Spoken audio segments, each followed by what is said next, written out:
What's going on, YouTube fam?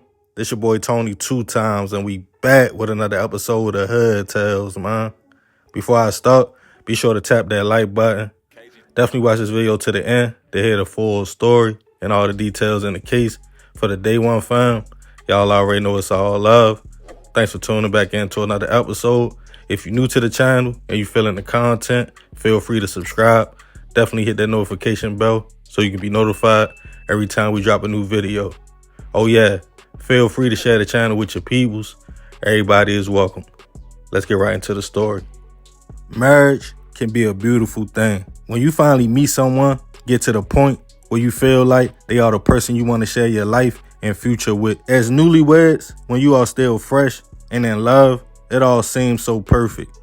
But what a lot of people don't understand, that union of marriage is so fragile, and that love and excitement for the future can turn into resentment and for some, even hate over time. We all know the divorce rate in America is extremely high. That's why most people feel like, why even spend the money on a big wedding, do all that, when we can just be together without all that legal stuff and paperwork. Some hold on to that fairy tale of finding a soulmate and living happily ever after. But if you are or have ever been married, then you should know that's a dream world. Real marriage is hard work, dedication, commitment, understanding. People change, and sometimes their needs and desires also change. It's a roller coaster of ups and downs, highs and lows. And if you are the type of person that's quick to throw in the towel, more than likely, at the first sign of trouble, you will probably walk away. Nowadays, with all the outside influences, social media, men and women having work husbands and work wives, it adds to the pressure of holding it down and keeping your word of for better or for worse. Some people choose to leave and get divorced before they break their vows, but others will stay for an image, play games, and we all know that outcome can be fatal. And on this episode of Hood Tales, we'll be taking it to New York City to discuss a case of a husband's suspicion that his wife was having an affair with her co-worker that ended in a fatal encounter. All the way back in 2014, 48-year-old Steve Whittingham and 36-year-old Jonelle Barker had found the good thing. The couple were married and sharing a good life together. Jonelle was originally from Guyana and worked at JFK International Airport as a baggage handler, and Steve worked in a garage. The two shared a home in Brooklyn, East New York, and seemed to outsiders looking in as the typical happy married couple. But there had been problems in the relationship, a lot of arguments, and it even seemed at times Jonelle wanted to call things off. But Steve loved his wife and felt like they could work through the small problems. Jonelle had a few friends she worked with, including 35-year-old Jerome Barrett.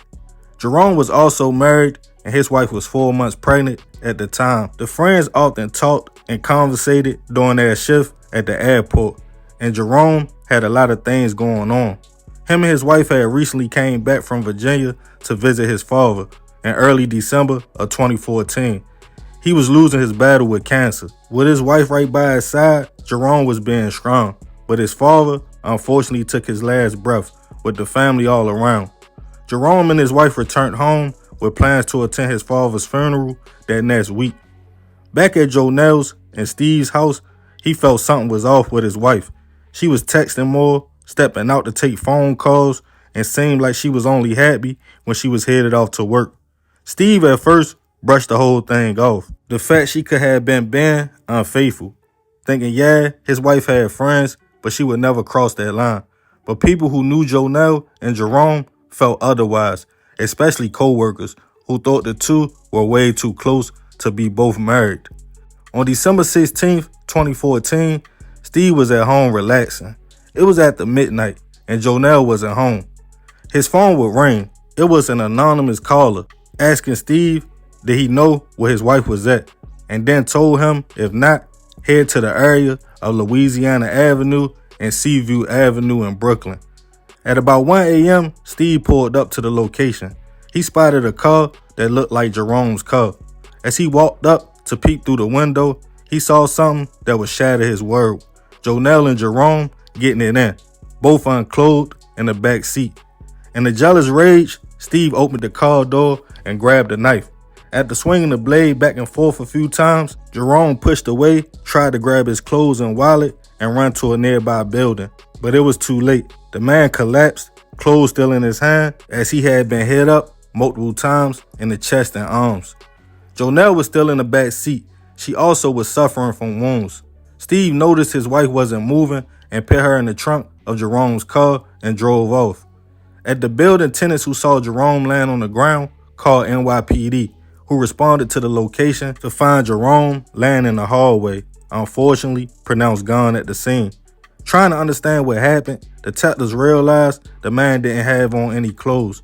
The next day, Steve walked himself into a police station and admitted he caught his wife and her co-worker sleeping together in the backseat of the car. He claimed when he went to confront them, Jerome grabbed a knife. Steve stated he fought with Jerome for the weapon before then using it on him and Jonelle. Police asked him where was his wife at. He claimed he didn't know. He drove the car and left it. Police put Steve in the back of a patrol car and rolled him through Brooklyn. Not long after, they located the vehicle on New Lots Avenue in Brownsville. Jonelle was unfortunately pronounced gone on the scene.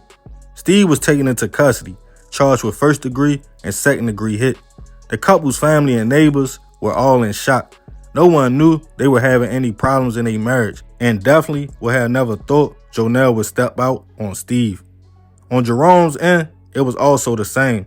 Everyone described the man as being a family man who was always at home with his wife, and now the family took two losses, his dad and now Jerome, who wouldn't even see his father get laid to rest. As the case made its way to court, Steve never denied what took place. He claimed self-defense though, stating Jerome attacked him first, but that didn't hold. Prosecutors stated Steve was a hurt husband who snapped after catching his wife and her lover in the act. In the end, he was found guilty and sentenced to 25 years in prison. Rest in peace to Jonelle and Jerome. I send my prayers and condolences to both their families. I know Jerome had a kid or kids. I'm not sure about Steve and Jonelle. This is a crazy situation though, on how a marriage can go left real fast. We all know having an affair is not right or the right answer to a problem, but it's not a reason to take a life either. I can only imagine Steve's pain catching his wife in the backseat of another man's car though. That's a hard pill to swallow. But at that point, is she even worth your freedom? I know in the heat of the moment, he probably saw red. It's a lot of people who play dangerous games with love. In this case, it's one of the unfortunate results. I wonder who made that anonymous call though to Steve, and how did they feel when it all played out? Let me know what y'all think about the situation in the comments. And remember, we got to succeed, not to fail, so we won't be just another hood tale. Yeah, man, it's a crazy story. Rest in peace to Jonelle and Jerome. Like I said, I send my prayers to their family. Messed up situation all around the board. I feel Steve pain too. But at the end of the day, when it get to that point, you got to definitely think to yourself, is it even worth doing all that? But y'all let me know in the comments how y'all feel. Y'all already know it's all love, fam. I appreciate you if you made it to the end of the video. This your boy Tony 2 times. This another episode of Hood Tales. I'm out.